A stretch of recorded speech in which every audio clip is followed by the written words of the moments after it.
Hello, everyone, and welcome back to When We Were Young. This is a series where we dive deep into fandom and pop culture from the early 2000s. My name is Kim, and today we'll be talking about some infamous band beef.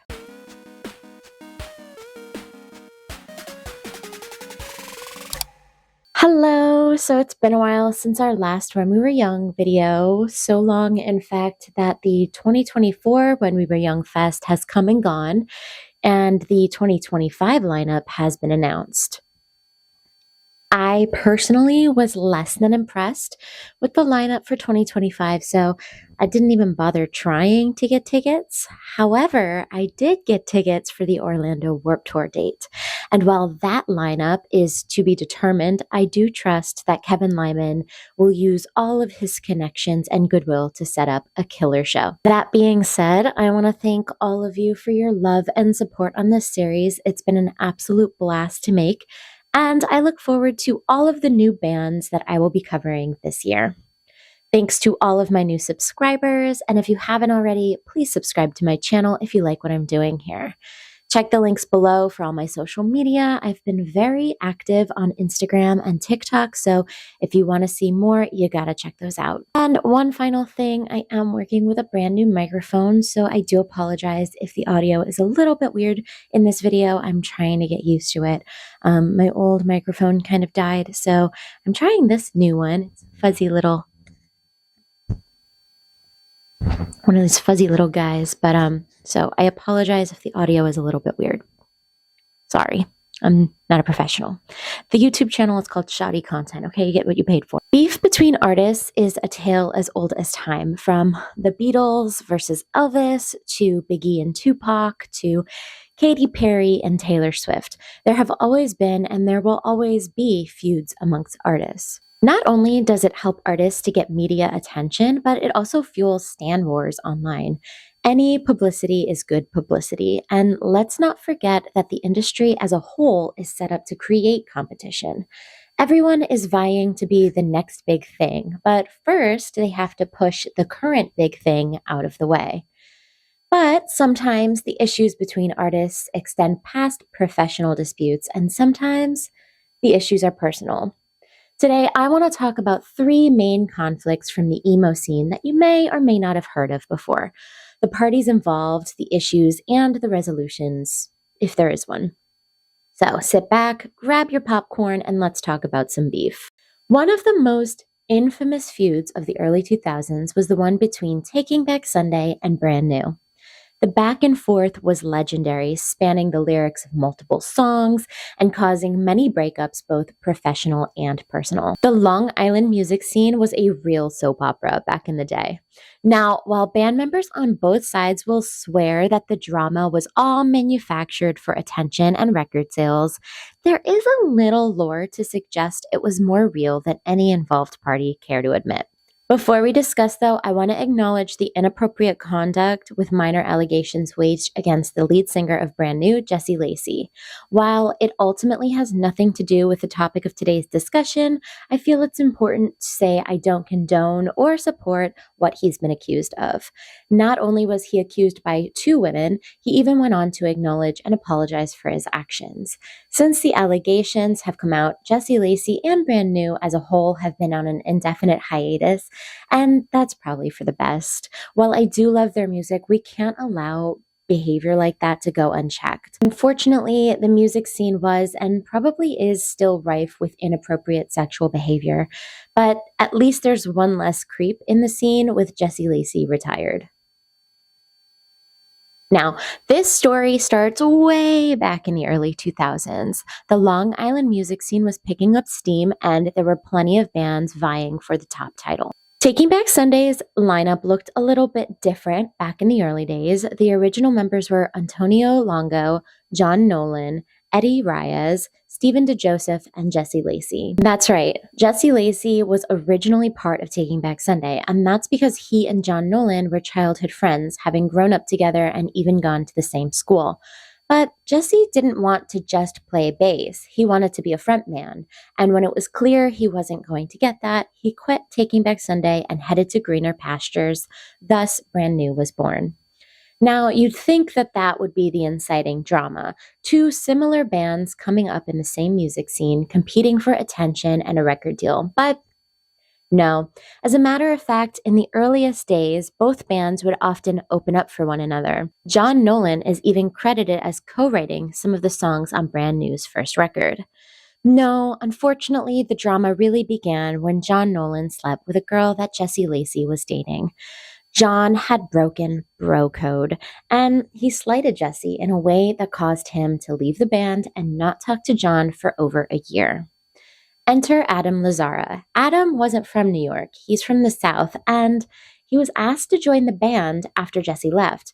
Initially, he was meant to just play bass, but his undeniable energy got him promoted to frontman after Antonio Longo left, and the rest was history. In 2001, Brand New released their debut album, Your Favorite Weapon, which featured a song about his and John Nolan's friend breakup called 70 times 7.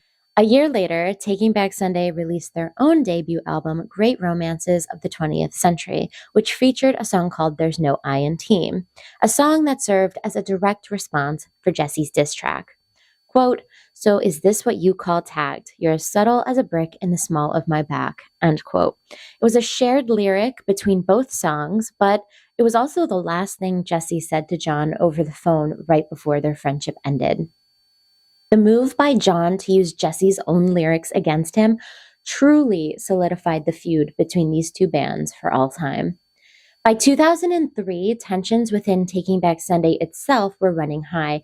As it was, Adam was dating John's sister, Michelle DeRosa, but he didn't exactly treat her well. While on tour, Adam was caught cheating on his girlfriend, which led John Nolan and Sean Cooper to leave the band in solidarity. John and Sean went on to form their own band with Michelle called Stray Light Run. After their year-long breakup, Jesse and John made up. They probably realized it was immature to drop a whole friendship over a girl, and in 2003, Stray Light Run went on tour to open for Brand New. At a Long Island show, John even came out to perform Play Crack the Sky with Jesse. This story's so pretty, goes on and on until we disappear.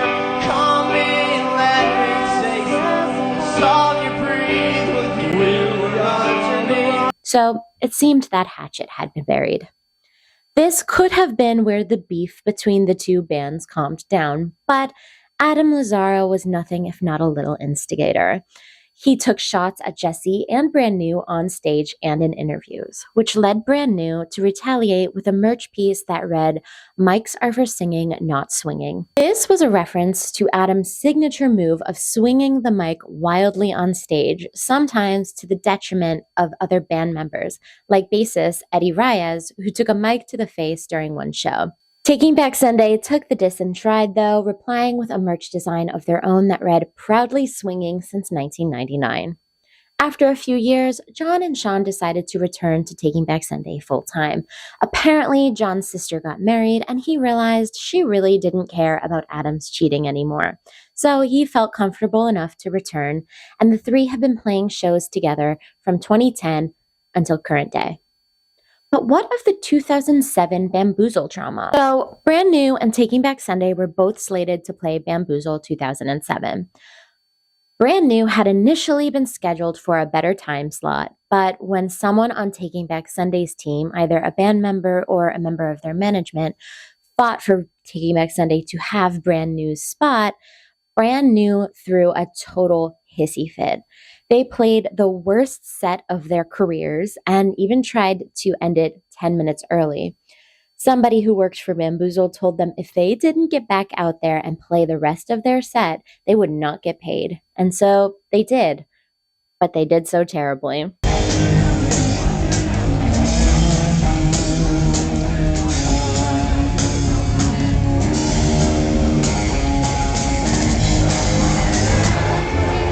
So that's the end of that story, right?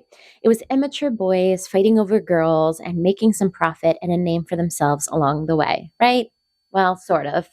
While it is true that most of the people in this story have made up over the years, even rolling their eyes at the idea that the feud was ever real to begin with, there have been some semi-recent examples, if you consider 10 years ago recent, of a certain someone still carrying a pitchfork for the other. Adam Lazzara in 2011 had stated that he hadn't seen Jesse Lacey since 2002, which is obviously not true. But in a 2015 interview, Adam called Jesse Lacey some names. Quote, "I think Jesse Lacey is just a dick. He just sucks. He's not a good person." End quote. And when the allegations about Jesse Lacey became public, John Nolan had his own statement to make on Twitter. Quote, "It's disheartening to see how rampant sexual abuse by men is, but the reason all of this is coming out is that people are finally hearing victims and taking them seriously. There's been a huge cultural shift, and it's a positive one." End quote. One day, maybe one of the guys will write a tell-all book with detailed accounts of the whole sordid ordeal. But until then, we have nothing more than shared lyrics and this incredibly well-sourced Reddit post by user Trailer Thrash to go on, linked below. Moving on to our next band beef, arguably just as iconic as the last, I'm talking about the feud between emo bands The Used and My Chemical Romance, of course. Well, more specifically, the breakup between the two frontmen Gerard Way and Burt McCracken. While all the guys in The Used and My Chem were friends, or at least friendly, it was really Gerard and Burt who not only started the close-knit friendship, but ultimately ended it as well.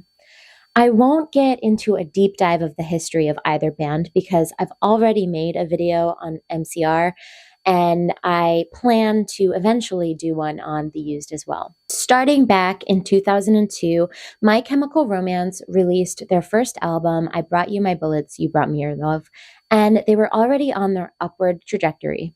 It wouldn't be until their second albums, Three Cheers for Sweet Revenge, that people began to recognize their talent and genius. But in the meantime, they were paying their dues and opening up for as many bands as they could.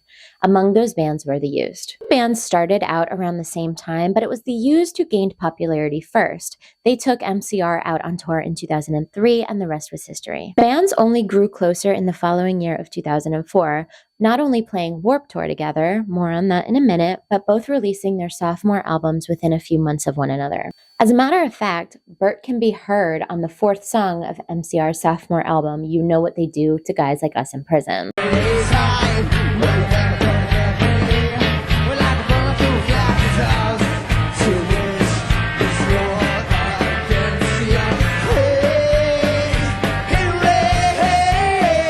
Likewise, The Used opening track of their album In Love and Death, Burt gives a shout out in the lyrics, "I've lost all doubt in a chemical romance." As I've mentioned, they've played the band's Warped Tour in 2004 together, which allowed both bands to grow not only in popularity, but also grow closer to one another, in particular Burt and Gerard, who earned the nickname The Toxic Twins throughout the Warped Tour backlot. The two were inseparable, similar in looks, demeanor, and of course, mischief. They joined one another on stage, in interviews, and on tour buses. There were rumors that the friendship between the two was more than simply that. Burt himself has admitted to making out with Gerard on more than one occasion, even claiming that he was the inspiration for the songs You Know What They Do to Guys Like Us in Prison. First time we made out was in Chicago. I believe so. But we're not the dating kind. So how could the two of us ever date? We can't even answer that question. It's not even a real question. It certainly helped that both Gerard and Burt had similar interests, the most important one being drugs. Both were heavy drug users back in the day, which was perhaps the original bond between the two. Drugs are a hell of a drug. The friendship continued into 2005, and in the spring it was announced that both bands would be going on the Taste of Chaos tour. It was there that the Toxic Twins would create even more mischief together. The tour ended in April of 2005, and later that month, The Used and My Chemical Romance would feature together on a cover of Under Pressure. This was a cover of the original David Bowie and Queen collaboration from the 1980s. We need your help. We need you to put your hands together when Bob and Brandon start playing. This song is called Under Pressure.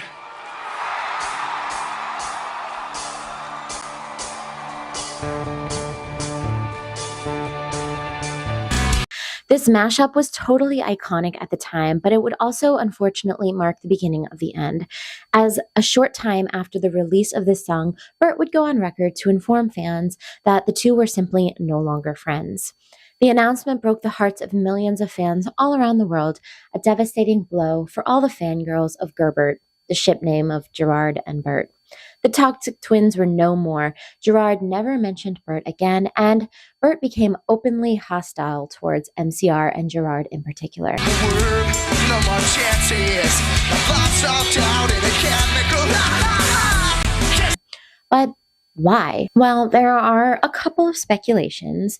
The first was that in a show that MCR played in 2003, Gerard met Lindsay, the bass player of Mindless Self-Indulgence. He immediately formed a crush on her, but it wouldn't be until 2007 when the two would meet again, start dating, and ultimately get married.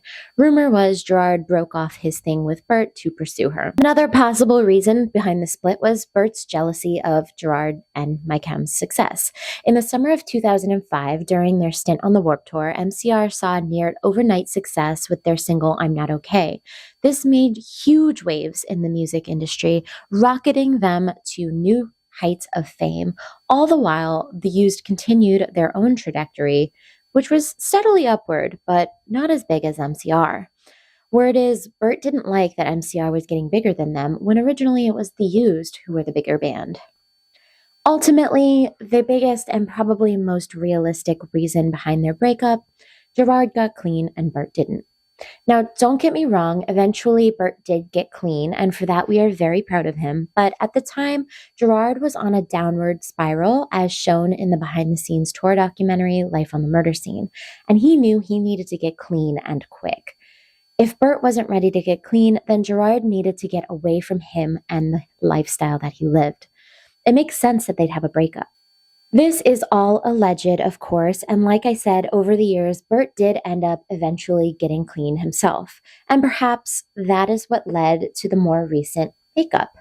It was announced in 2019 that MCR would be reuniting for a nationwide tour in 2020, and The Used was actually set to open for them on some of the dates.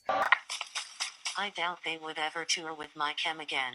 We would tour with My Chem again. We were supposed to be on a show or two. On that last tour, we're supposed to be on a couple shows, I think. Of course, we all know what happened in 2020, and unfortunately, by the time the tour was back on, schedules just wouldn't work out, and MCR found alternative openers. That wasn't the only verification that there had been behind-the-scenes makeup, though. Bert has been heard in interviews saying that he and Gerard even text each other from time to time. Been talking to Gerard, and it wouldn't surprise anyone to see the Used on that tour. I'm not saying I'm joking. Come on, you know me. I'm a kidder. Come on, G-boy. Come on, G-boy. I already texted him. Come on. While it is unlikely that the two will ever be as close as they once were, it is nice to know that there is a semi-happy ending to this story. Maybe one day we'll get that The Used X MCR tour that 2020 took from us. There is a band, was a band, but still is a band called The Killers, and maybe you've heard of them. The frontman, Brandon Flowers, spent a lot of his youth being a very angry, bitter, dare I say, jealous person. Shout out to medium.com. This is the article that I've listed below where I'm getting all of the information from this section. So here's a short list of all of the bands and artists that Brandon Flowers has feuded with back in the day. The Bravery, Kanye West, Green Day, The Fray, John Mayer, Fall Out Boy, and Panic at the Disco. In this section, I'm just going to briefly touch on a few of the feuds because we'd be here forever if I went into details on all of them. Let's start with UK band The Bravery, who were called out by Brandon Flowers in an interview when he suggested that they weren't a real band. Because The Bravery had started out as a ska band and then later changed their sound, Brandon suggested that the band was, for lack of a better term, industry plants. Of course, The Bravery shot back, saying the Killers were incredibly boring on stage, saying they looked like wax figures. The back and forth went on for a while, shots were taken on both sides, but in the end, one band prevailed, at least in my opinion. No offense to the Bravery, but I haven't thought of them in over 2 decades, while I am still singing Mr. Brightside to this day. The feud didn't last too long, though, as in 2006, Brandon Flowers did apologize for his behavior. In an interview, the lead singer of the Bravery said, quote, "He called me out of the blue and apologized. He said, 'I'm really sorry, I'm a jealous person and I was a jerk. I'm sorry,' end quote." Now that's growth. In September of 2005, the same year that he was feuding with the Bravery, Brandon Flowers set his sights on Fall Out Boy, and honestly, that's unacceptable to me, but let's hear him out. Apparently, the reason that he didn't like Fall Out Boy was because they shared the same A&R guy, Rob Stevenson. That meant the same guy who signed The Killers also signed Fall Out Boy. Brandon was ultimately concerned that Rob's attention would be focused on building up Fall Out Boy instead of The Killers, which makes sense. If you're getting your big break, the guy giving it to you should probably focus fully on you instead of building up his repertoire. However, I don't think it's fair to set your sights on the band being signed. If anything, Brandon should have turned his sights on Rob himself if he wasn't doing his job correctly. But the feud ignited as naturally Pete Wentz, the big mouth that he is, couldn't let it go. He had a blog way back in the day on which he shot back against Brandon Flowers. Quote, "It's funny the way you talk about sharing an A&R guy like it matters. It's too bad you wrote a couple of good songs. Otherwise, it'd be that much easier to write you off." He signed the post, Mr. Brightsides. In a later interview with NME, he tried to make amends. He claimed that he invited the Killers to their show in Vegas that year. He also said of Brandon Flowers, quote, "He wouldn't want to hear this, but I think more than anything, we're too similar to each other. We both overanalyze everything, and we're both totally neurotic," end quote. The last statement is very interesting to me, and it definitely makes me think that there was maybe a little bit more going on behind the scenes with Brandon Flowers. Now, I'm not here to diagnose anyone, but between the reckless implosions, lashing out at any perceived threat, constant insecurities, it makes you wonder if there was just a little bit more going on behind the scenes than a big ego. Especially when he released this statement about wanting to beat emo bands to death. Quote, "We don't want to dislike anyone, and we've still never met Fall Out Boy, but there's a creature inside me that wants to beat all of those bands to death. They just all go into the happy emo funnel, and everyone loves them without thinking," end quote. Pete continued to respond in a much less serious way, saying, quote, "I kind of like how he called Fall Out Boy dangerous. It felt like how Ice called Maverick dangerous in Top Gun. The whole thing kind of feels like one of those Dare commercials. I kind of think of it this way. How could you feel like a superhero if you didn't have an arch nemesis?" End quote. In 2008, Pete said his biggest regret is the feud with the Killers, as fatherhood had made him realize that it was all just petty BS. It sounded like, through the years, every time they played in Vegas, they put friends and family of the Killers on their guest list. And in the end, it was just another mostly one-sided beef with Brandon Flowers, who had more than proved himself as an insecure and jealous little man. That insecurity only grew when another Vegas band entered the music scene, courtesy of Pete Wentz himself. There was never a chance that Brandon Flowers wasn't going to immediately lash out. Not only was Panic at the Disco an ally of his enemy, but they were fellow Vegas alum that blew up overnight, eclipsing the Killer's success tenfold. It wasn't really a competition. They were two completely different bands, but that didn't stop Brandon Flowers from slinging rocks in Panic's direction. Of course, it started with a blog post from Pete in 2005. Quote, "I hope none of the other Las Vegas bands get jealous that there's another gem out there in the middle of the desert. Bloom, come to life. Picked from the stem. Fucking wasting my time on flowers," end quote. It also didn't help that interviews with Panic continuously compared the two bands. Spencer Smith, drummer of Panic at the Disco, said in an interview, quote, "There was actually another interview I did a week ago where somebody asked if we thought we were the next Killers, and we get that all the time," end quote. While the first two feuds with Brandon Flowers that I mentioned seemed to have a little bit of back and forth, the one with Panic seemed truly one-sided. Being that the members of Panic at the Disco were so young at the time, 17, 18, 19 years old, compared to Brandon's 25 at the time, and given that they were just coming up in the scene, they didn't seem too keen to rock the boat, and yet they were thrust in the middle of an ongoing feud that they never wanted to participate in. They Thankfully, in 2006, Brandon Flowers made one last statement on the topic. Quote, "I'd like to take it all back. These people are just doing what they want to do, just like I am. I'm actually a nice person and I love people. I am just opinionated and sometimes jealous. It's not something I'm proud of. I don't even know what Panic at the Disco's music is like, or if I would even like it.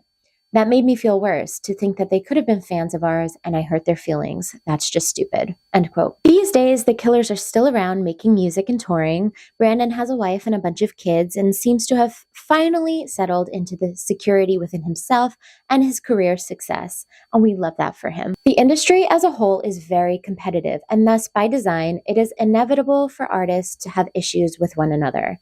Sometimes they're more personal vendettas, and sometimes they're just manufactured for drama and headlines. I'm happy to hear that at least most of the feuds I've discussed today have come to a natural conclusion. Drama is really fun when you're not involved, but it's unnecessary stress on top of an already heavily stressful career.